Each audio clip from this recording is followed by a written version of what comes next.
there, and welcome to Grimwit with Dimwits. I'm Blondie. And I'm Tea.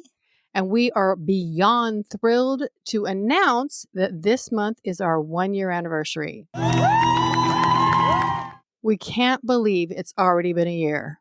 And we're still going strong, and we haven't killed each other, not even a little bit. Woohoo! But don't think I'm not carrying a bottle of eye drops in my purse these days, just in case. So much for the element of surprise. You'll never see it coming. Not in eye drops, no.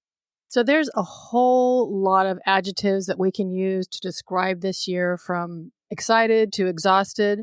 But no matter what, we are thrilled and honored that all of you have stuck with us, and we hope you will continue for years to come. Please do. It can only get better. I promise. So to mark this milestone, we're going to take you back to where it all began, our very first episode. It's Time to Go, the MarQueen Hotel in Seattle. This was an experience that we had in a haunted hotel, and one we will never forget. You're being so nice about it because it was an unbelievable, inexplicable, ridiculously frightening experience, to say the least. Well, considering your scare level is higher than mine, I was a freak. So also for the next 2 weeks of the very hot month of July, we are going to give ourselves a chance to chill out and reintroduce some of our near and dear to our hearts initial episodes, and we are going to call this month Reignited Sparklers. I kind of like that name, I'm not going to lie. We thought this would be a perfect time to give ourselves a little break and get re-energized to start off with brand new episodes beginning on July 22nd. So it's just about 3 weeks. The good news is we've noticed that we have a lot of new listeners. Oh, wait. And speaking of listeners, we are in 18 countries and about 200 cities. Yes, that is us tooting our own horn. And we deserve it. Toot toot. Our new listeners are doing a fantabulous job keeping up with our latest episodes. But just in case they haven't had a chance to go back to the beginning, we're going to bring the front forward for you all. You're welcome. So without further ado, here is It's Time to Go, the MarQueen Hotel in Seattle. Hello and welcome to our very first episode of our brand new podcast. We're both so freaking excited to be on this new thrilling adventure together. Let me introduce myself. My name is Blondie, and I'm a numbers girl. I do accounting part-time. I was part-time, and now I'm part-time after 2020. Are you sure you're not more like quarter time? Maybe an eighth time. I'm an eighth time. T, would you like to tell us about yourself? Why, yes, I would, Blondie. So official. Right. I'm T. I work in a spa. I do a little of this and that. That's what I was told. I love my job, but very interested in true crime, very interested in weird and creepy stuff. For years, since I was a kid. I'm kind of a creepy kid grown up because I'm still creepy. Yeah, so this has always been an interest for me, and I'm really excited about us getting to start this, get it going, and see where it goes. We're hoping that you guys will hop on board and be interested in the things that we find interesting, and we're hoping that, it's going to be all good for you. If you don't, hopefully you'll find us interesting at the very least. Right. All right. So our friendship, we've been friends for decades. My husband likes to say it's been way too long. Yes, I say that sometimes too. And we know pretty much whatever there is to know about each other. Yes, and let me tell you, I've been through some dark days knowing everything there is to know about Blondie. I'm sorry, I'm in the same room with you. I can hear you. Yes, it's been sometimes a little bit tumultuous. Yes, it has. But it's one of those relationships where we have to remain friends. Because yes, we do. I always say I'm going to have a hit set out on her if I go first. Because she just take the secrets to the grave. Because she know I got a big mouth. And here we are. And here we are. All right. So was there anything else you wanted to say? I'm actually excited about this because it holds a nice memory, yet scary memory. A dark little spot on our hearts. Right. Spart. Could be a spark too. You don't know. Right? So, yeah, and it's not one that you're going to find. No, it's ours. It's our exclusive experience. And so we really thought it'd be a great one to start with. You won't hear it anywhere else, just from us. And it's legit. When we were talking about doing this podcast, I really racked my brain trying to figure out what we could do for our first episode and what it would be about. There's a lot out there, people. A lot of scary out there. Right?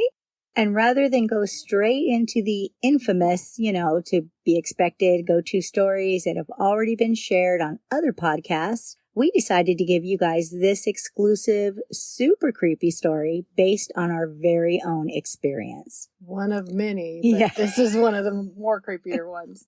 But not to worry, we'll definitely be covering some of those older crazy cases as well. There's just too much meat left on some of those old bones, and we're definitely going to gnaw on those just a little bit more for you. You're welcome. In a respectful manner. In a respectful manner, always.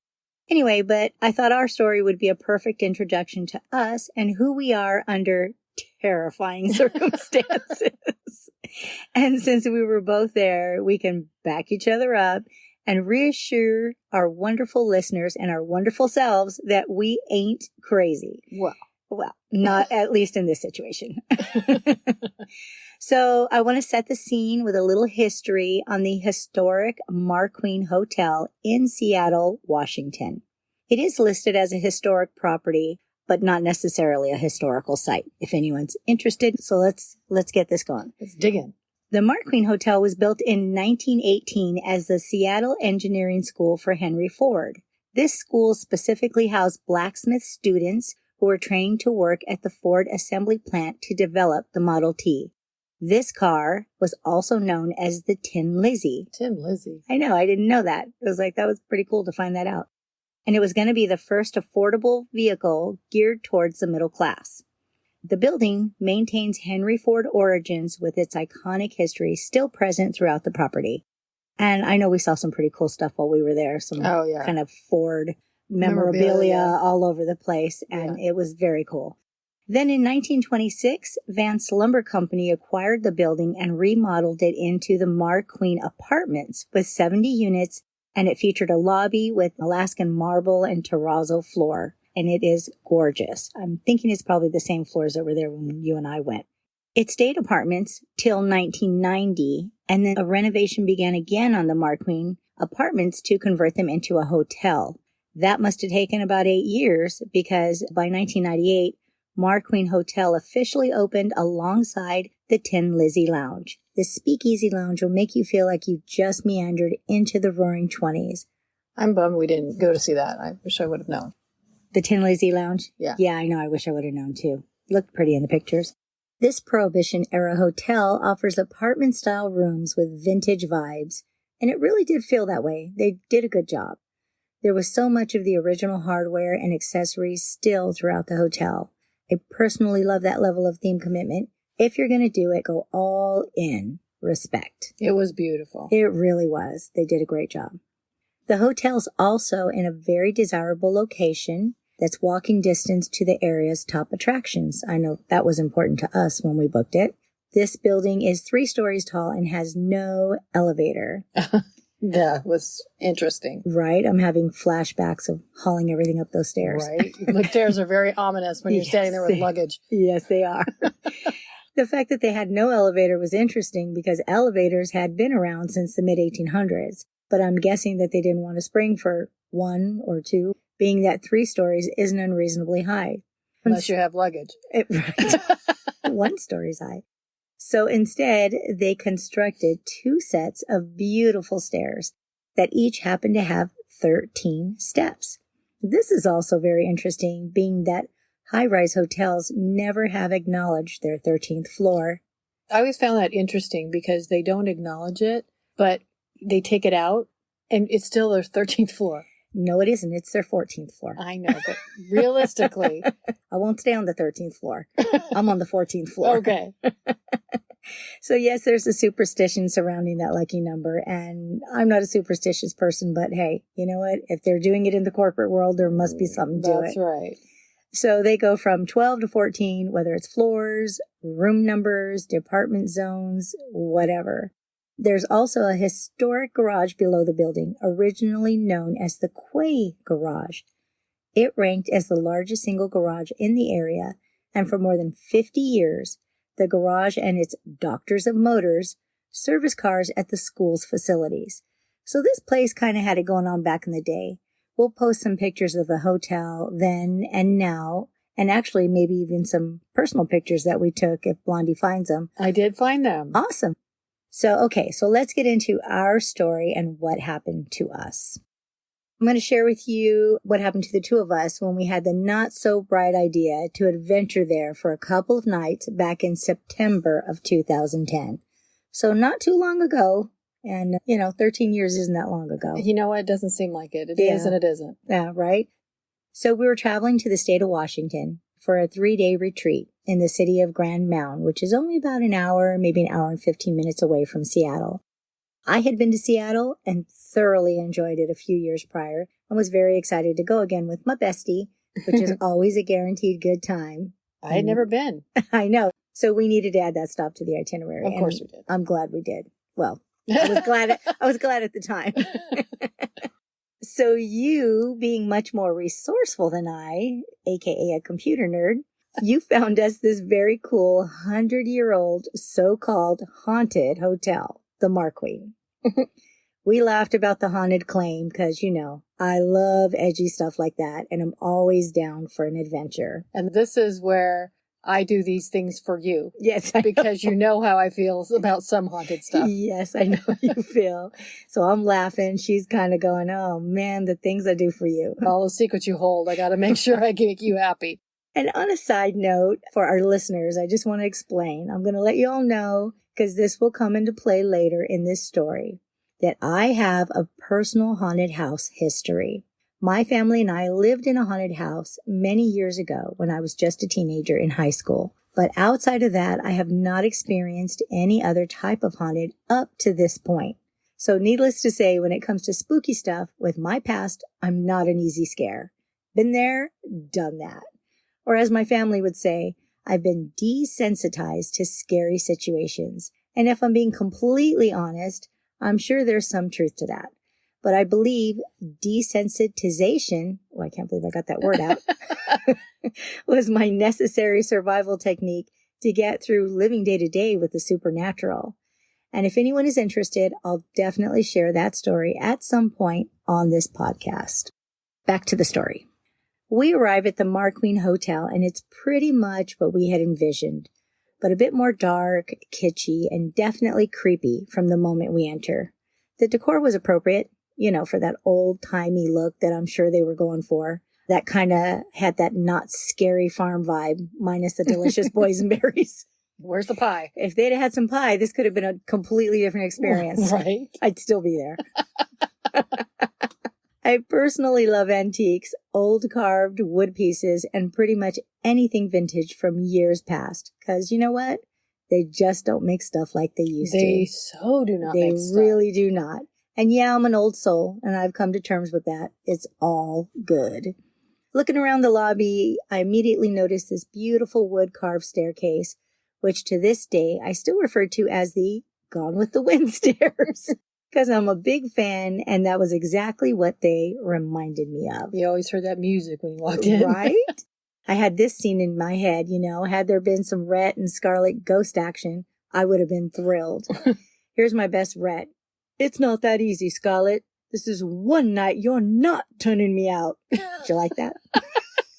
Okay, you know what? Stick with your regular voice. Then he grabs her and carries her up the stairs to have his lustful way with her while she just pretends to fight him off. But we know the truth. Yeah. Get it, girl. Yeah. Oh, ew. Okay, right there, right there. You beast. That's a different kind of scary. For another podcast. Another podcast. We're then given our room, which is, of course, at the top of the no elevator hotel on the 3rd floor. I mean, come on, guys. The hotel looked almost empty, and we couldn't believe that we had to lug all our crap up those gorgeous stairs. I pretty much think that they looked at us and went, okay, you guys need Y'all need some steps. Y'all need some steps. The 3rd floor. But because we were raised right and polite, which always bites us in the butt, we didn't complain and headed up to our room with sweet smiles till we turned away, looked at each other, rolled our eyes at the inconsideration. Guess we should have seen that one coming. Right. It's like, remember when you're growing up and you're always, yes, Mom, and you turn around and stick your tongue out. Okay.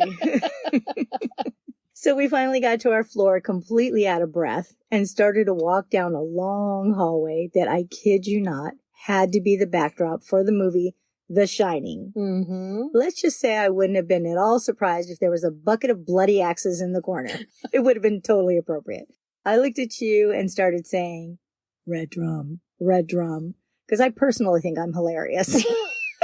Well, it's a party of one. But I can tell you right now, people, Blondie doesn't agree with this. There's an inordinate amount of eye rolling in this relationship.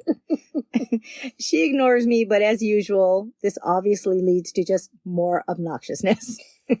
And, you only have yourself to blame. Yeah, all those decades ago, I should have went right instead of left. That's right. Swipe right. It's a swipe thing that they do, right? I think so, So, okay. I can't remember which is left and right. I don't know which is good and bad. So anyway. Swipe one way. So just swipe. But the hallway was totally unnerving. The way too quiet creep level was at an all-time high. And the decor just added to this. I'm talking gaudy flower, over-the-top pictures, dark wood furniture, and not the good kind of dark wood furniture. An abundance of gold trimmed decor and red velvet vomited everywhere for no particular reason.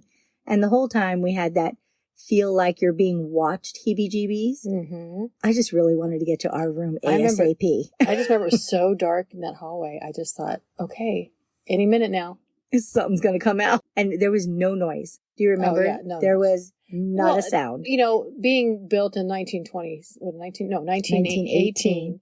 They, again, going back to, how they build things. Yep. Yeah, the walls are probably 2 feet thick. Maybe. I don't know. But I felt like we were the only people up there. I don't know if I ever saw anybody else up there. I don't remember seeing anybody else up there. Me neither. I didn't make that familiarity connection with anybody. Right. Are you as scared as I am? So we were all the way at the end of the hall, of course, with all of our luggage. But we finally made it to our room. And right next to our door, I noticed an old-fashioned milk delivery cupboard that opened on both sides from the hallway to the inside of the room. Back in the day, this is the story I got, the milkman would just stroll down the hall and deliver milk jugs into these little hallway cupboards, and the tenants would be able to grab the milk from inside the apartment. It was pretty convenient. They'd open the door on the outside, close it, you'd open the door on the inside. Right. I thought that was kind of cool.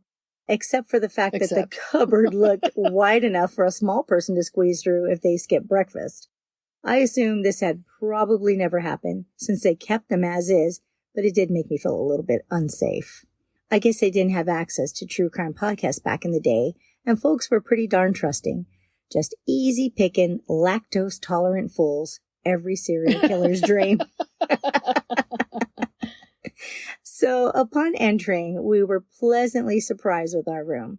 There was a full kitchen, a little living room, a small bathroom with a super cool vintage old tub, and the bedroom had a perfect view of the Seattle Space Needle, which was only walking distance away. So we were pretty pleased with these little unexpected amenities. Can I interrupt here? Yes. So I don't know if you remember, you had to remember, between the bathroom door and the kitchen area, there was a closet door, which to my assumption, by the way, it was, because it was vented, it was where they had the water heater. And I remember opening this door and going, this is the creepiest, room. It wasn't even a room, but it was long. It was really bizarre, but it was dark. It seemed dirty, if I remember correctly, and it just creeped me out. Totally creeped me out. Okay, we'll just leave this closed for the rest of our little trip. Like a little ghost dressing room in there. Right. And it was vented, so they could breathe, but it was a little scary. I'm trying to remember that closet, and I think I remember it being there, but it didn't stand out to me the way it stood out to you. I found it in the pictures I found. There's a picture of it. Cool. All right. Now I can say I remember it. I'm lying. So anyway, our first day in town, we ventured out and familiarized ourselves with the surrounding area. There were little parks, cute shops, and of course, we ran across a lot of touristy things. If you guys are ever in Seattle, we found some amazing, I do have to plug this, local chocolate milk. And I'm not even a huge chocolate milk fan. Oh my God, but this stuff was next level creaminess, aka dreaminess. Twin Brook Creamery was the brand. I actually looked that up. And it came in various sizes, but we got the single serve glass jugs because they were so adorable. They were so cute. Just a little mini old vintage jug. And I even brought 2 little jugs home, and I still have them. Oh, they were so cute. And they were trying to adorable. Hurry up and drink that milk because we were leaving, and we didn't want to leave the milk behind. There's a ghost in our room, but we got to drink this milk. So I could have drank that stuff all day. It was amazing. If you're ever in Seattle, make sure you get some of that. So anywho, I don't know if they want to sponsor us. Oh, man. That could be a really bad thing. I don't remember all the specifics of everything we did that first day. But it was a very full day. You and I have the good bad habit of squeezing as much as is humanly possible into our travels. Whether it's days or weeks, we hustle from place to place until we are literally run ragged. Not knowing if we'll ever return to that particular area, we push ourselves and we try not to miss anything. And I know that's a lot of me pushing you. We always say we don't vacation, we adventure. And we still do that. That's just how we roll. Well, it's that whole premise of, we may never get back here again. So Let's see it all. Yeah, I'm going to kick myself if I missed something and didn't go back. We have stories of that too. Oh gosh, don't get me started. So when we returned to our room that evening, we were pretty darn tired. There were 2 beds in the room, and in between the beds was a little nightstand with a digital clock that displayed big red numbers. My bed was near the living room side, and your bed was near the window. Right. And then we passed out pretty hard from our busy day. So the following morning, we wake up and you casually ask me why. Yes, what the heck? I was howling like a dog during the night. It was crazy. And yeah, you literally said like a dog. Okay, and you're still alive today, so you're welcome. Yes. You were kind of making fun of me, and we laughed about it and playfully disputed whether or not I actually howled like an animal that night. And you weren't backing down. So I was thinking how bizarre that would be because to my knowledge, I've never sleep howled before. Nobody's ever told you. Nobody's ever told me. But first time for everything, I guess. But anyway, the more we discussed it, the more I had a hard time believing it because it was just so odd and not like me at all. So being the only reasonable person in the room, I said it was probably just something you heard outside the window, Cray. Mm-hmm. But you kept insisting it came from my side of the room. So obviously that meant it had to be me. Okay. Well, because we don't have ghosts. So yeah. Right. You're all, this has to make sense in my head. So it was you. That's right. Of course, we talked about you just dreaming the whole situation. But you said, no way, because it was loud enough to wake you up.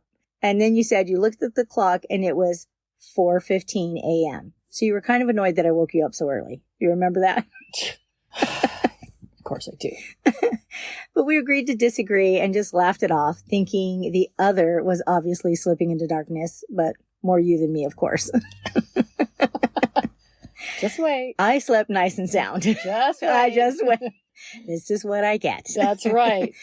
Following this discussion, we had planned another busy day visiting Pike's Market and the Space Needle, running around everywhere. So when we returned that evening, we were both again pretty exhausted. We went to sleep that night, and I'm a stomach sleeper, always have been, and unfortunately probably always will be.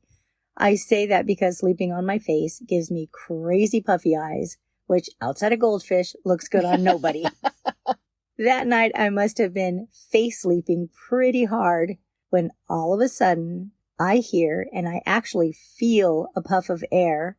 Okay, I got the little chicken skin right now just talking about this. I actually feel a puff of air right behind my head, like the breath of the man that was yelling at the top of his lungs. He screamed, and I won't scream, but he screamed, "Talk to me!"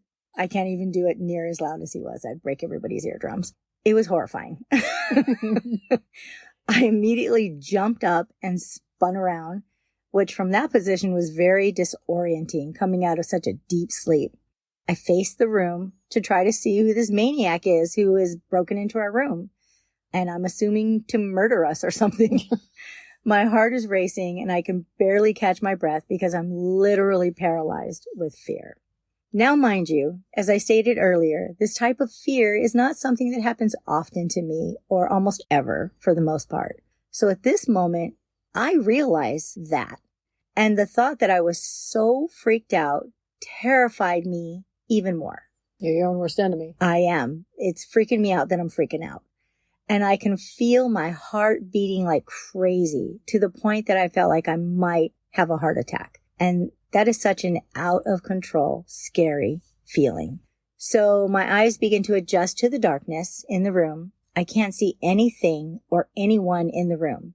Then it finally occurs to me to check on poor you. Oh, yeah, like 12 minutes later. My first priority. Right.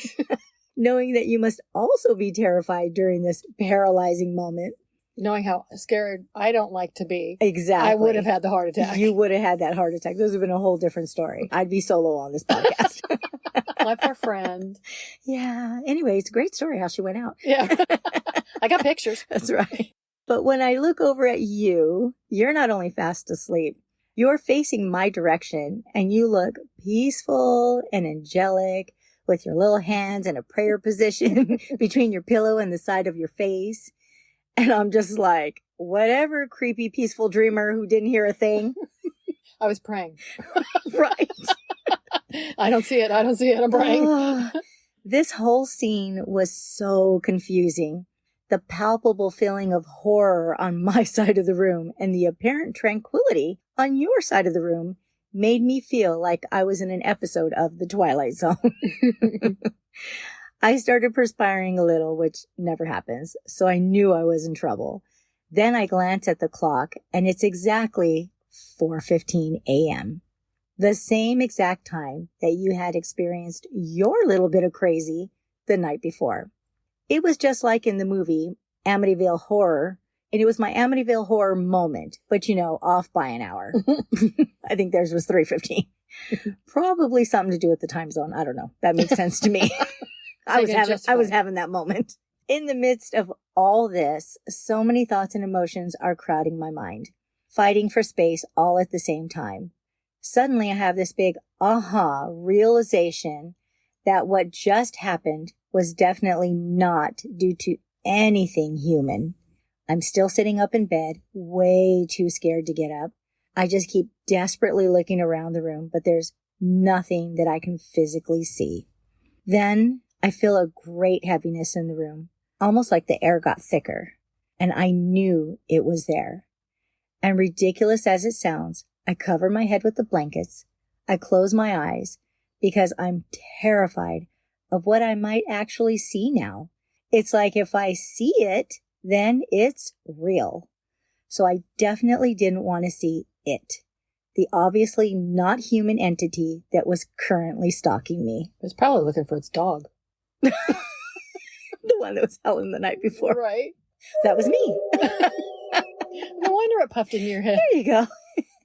I stayed under the blankets for quite a while, softly praying, God, please don't let me see it. No matter what it is, please don't let me see it. I don't know how long I continued praying, and I didn't dare look at the clock, because obviously that clock was involved in some sinister way. Bad demon-friendly clock. Next thing I know, it's morning. When you wake, I'm still shaking and extremely eager to tell you everything that happened. And I know you're aware that I'm not the kind of person who gets scared. So when I'm telling you what happened, I can see that my being so freaked out is really scaring you too. We also started discussing what happened to you the night before, and we're both getting kind of worked up over our inexplicable experiences. But we're also trying to be somewhat reasonable and at least consider that we may have both dreamt these wild experiences. But this is where, do you remember I told you, and maybe you don't remember, but that closet that I had referred to earlier, the door was closed when we went to sleep, and it was just a little ajar when we woke up.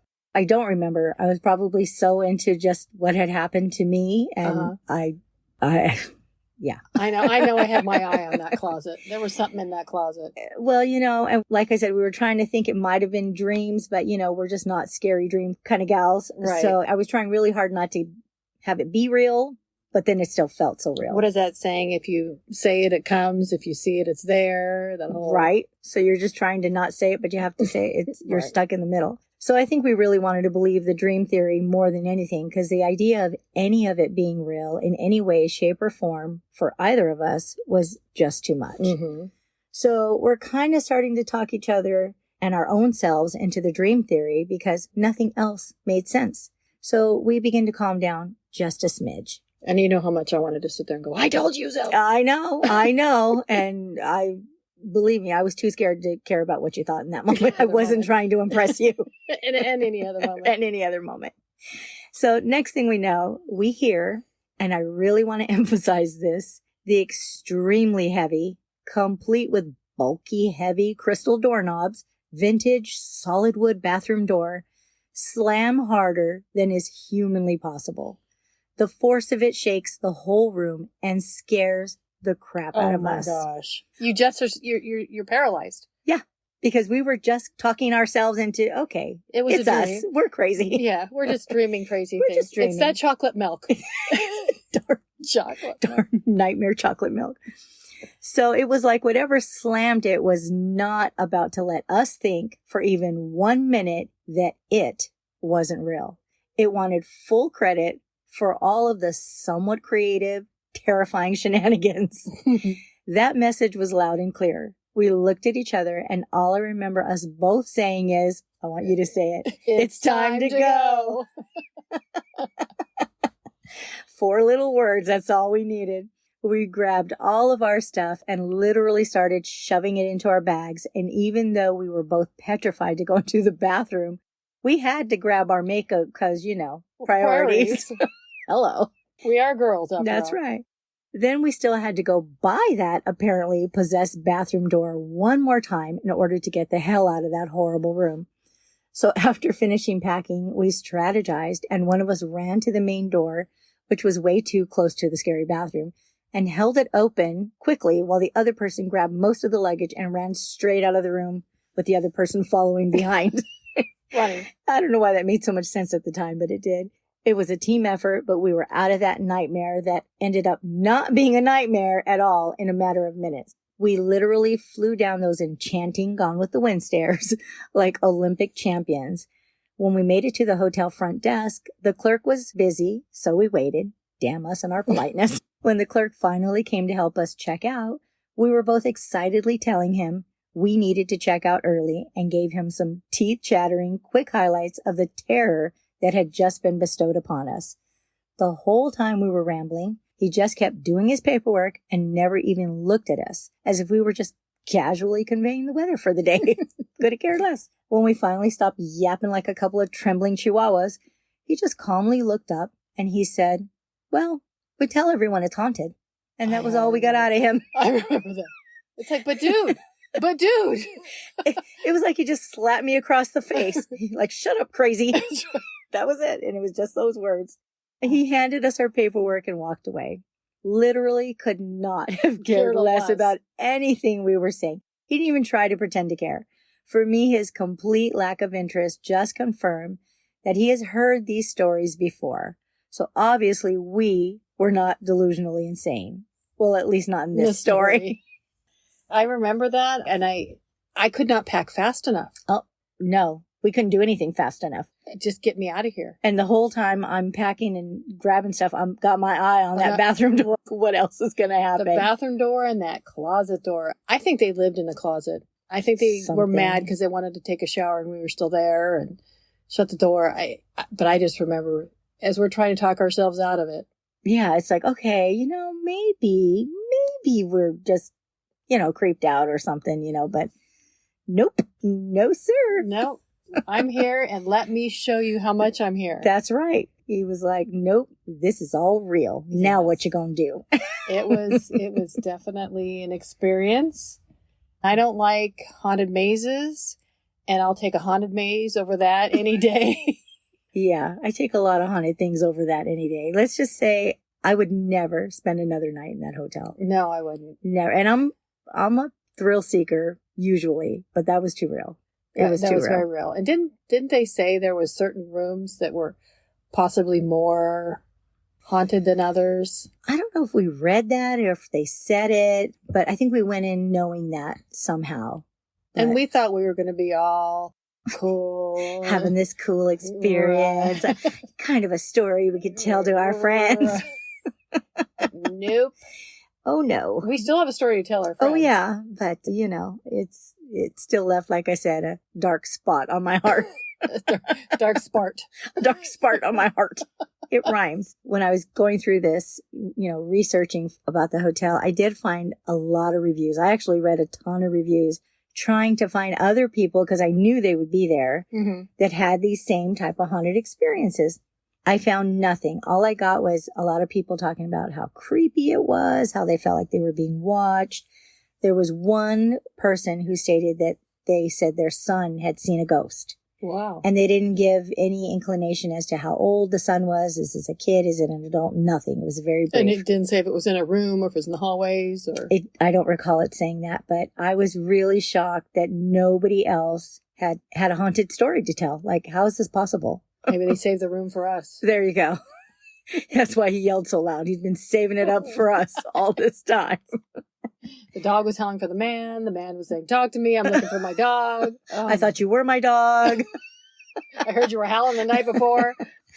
Yeah, it was super creepy. So, gosh, I wish I could say if anybody else wanted to have a haunted experience, you know where to go. But like I said, a lot of people didn't have the same experience we had. And so I'm still surprised at that. There should be something out there. And I'm sure there is. You just haven't found it. Yeah, I looked, though. I looked pretty hard. That is, the whole thing is just so bizarre. Maybe if any of our listeners have heard anything about this particular hotel, I would love to hear about it. Oh, absolutely. Because I was not able to find anything. Absolutely. That would be great. That'd be super interesting. Yeah, just shoot us an email at grimwitwithdimwits@gmail.com or one of our social media. We would love to hear this hotel, any hotel really. I mean, hotel stories are pretty interesting. We stayed at another hotel up north, years ago. We actually stayed there twice, and it's really well known for being haunted. Not you, my husband and I. But we stayed there twice. I'm trying to remember what city it's in. It has the word green in it. That's all I remember. But nothing happened. Stayed there a couple of times. I actually kind of wanted something to happen because that creepy side of me came out. And nothing happened. And I actually left there feeling very disappointed. Rude. Rude ghosts. Right? So they have ghosts there, but they're just rude. Not at MarQueen. No, MarQueen. They'll serve it up whether you want it or not. Along with the chocolate milk and the apples. Chocolate milk and the apples. Honey crisp apples from Seattle. Are the size of grapefruits. And they're to die for. To die. Yeah. If we lived up there, we could do Honey crisp apples and chocolate milk. Twin Brook chocolate milk for the rest of our lives. Lord knows what we'd look like. But I don't know. Maybe they did put something in that chocolate milk. We did drink a lot of that. That was wonderful, though. It really was. All right. So that was our exclusive experience of the MarQueen Hotel, one of our very own. We hope you enjoyed it. Yes, we really hope you enjoyed it. And we will be back for more. Yes. We hope you'll be there to listen.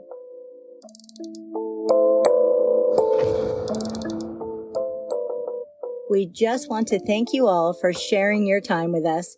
And if you'd like to send in your creepy little grim bits, we would love to hear your personal stories, interests, and suggestions. Please email them to grimwitwithdimwits@gmail.com. Don't forget to follow us on Instagram at grimwitwithdimwits and Facebook grimwitwithdimwits to listen for our new episodes, and feel free to share with your grim-loving friends. We would really appreciate if you would take a minute to rate and review.